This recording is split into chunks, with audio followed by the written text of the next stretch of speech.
A family who lost their 5-year-old daughter in a car crash in Texas says that Apple is partly to blame for her death. That is because the other driver who rear-ended them in 2014 was allegedly using FaceTime while behind the wheel. That driver is charged with manslaughter, but the family says that also Apple is responsible here, and so are suing the tech giant. They argue that iPhones should detect whether a user is driving a car and thus whether the app should be disabled. CBS News legal analyst Rikki Klieman is here to really walk us through a case that feels at the forefront of legislation to come here, Rikki. But specific to this case, the family again is saying that Apple is to blame because FaceTime was enabled, and I'm going to quote from the case itself: failed to configure the iPhone 6 Plus to lock out the ability for a driver to utilize FaceTime application while driving at highway speeds.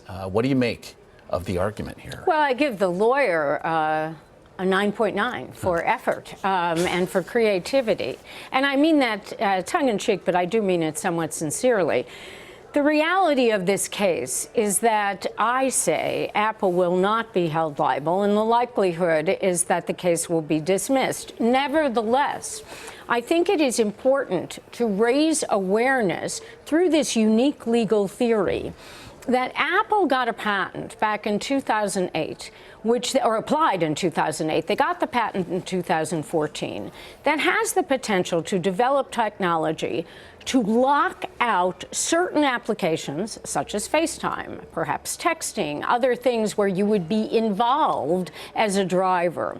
Why didn't they use it? Well, Apple does what every other cell phone manufacturer would do and say the driver has to exercise responsibility here. It is not our responsibility, it is the driver's. Apple also says there are still problems dealing with this type of technology. If we try to lock out the driver by things like movement, speed, scenery, we may also be locking out the passenger, or we may be locking out the passenger on the train or the passenger in the bus. And the idea of a mobile phone is to be mobile after all. And yet, I think it also is going to ask a much broader question. What is distraction? What is distracting? I was pointing out earlier that if I use an app to listen to music in my car and I'm holding my phone, that's illegal. But if I'm reaching forward and fiddling with knobs that are physically connected to my car, I may be just as distracted, but it's legal. So again, will this case, while also raising awareness, are we looking at the first of many questions here as it regards technology, I suppose, and its everyday existence in our lives? Well, I always say that the law follows technology rather than the reverse. Technology is moving faster and faster and faster, and the law has to catch up with it. Certainly, there are going to be discussions now, and you're the person who said it in your introduction to me.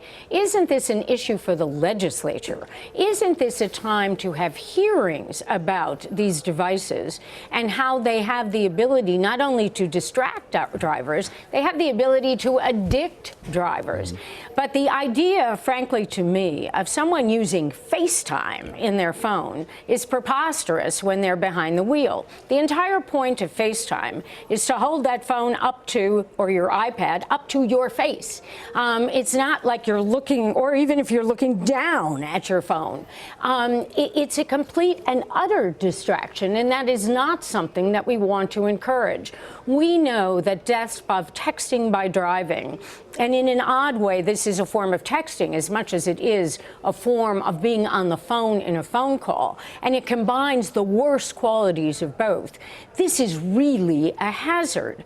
So should all cell phone companies have some responsibility to lives out there?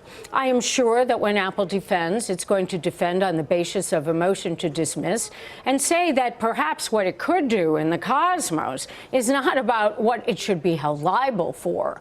Will it reform its technology or improve its technology, depending on your perspective?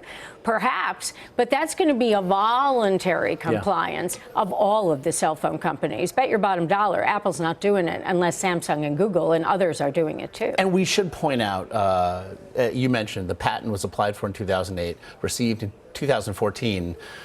The companies, Apple, the other companies you just mentioned, apply for many patents that they get. They don't necessarily act upon them. It's correct, and we want to encourage that. Yeah. It's very important to encourage technological innovation. We don't want to discourage getting a patent on something for the future because you might find that that's evidence against you later on in a court of law. I think we can all agree. Very sad story here. Terrible. And to your point, Terrible. very specifically, drivers, put the FaceTime down. Put the phone down. Rikki Put it Klieman. in the back seat. Turn it off. Give it to a passenger. Thank you, as always, Rikki. Thanks, Josh.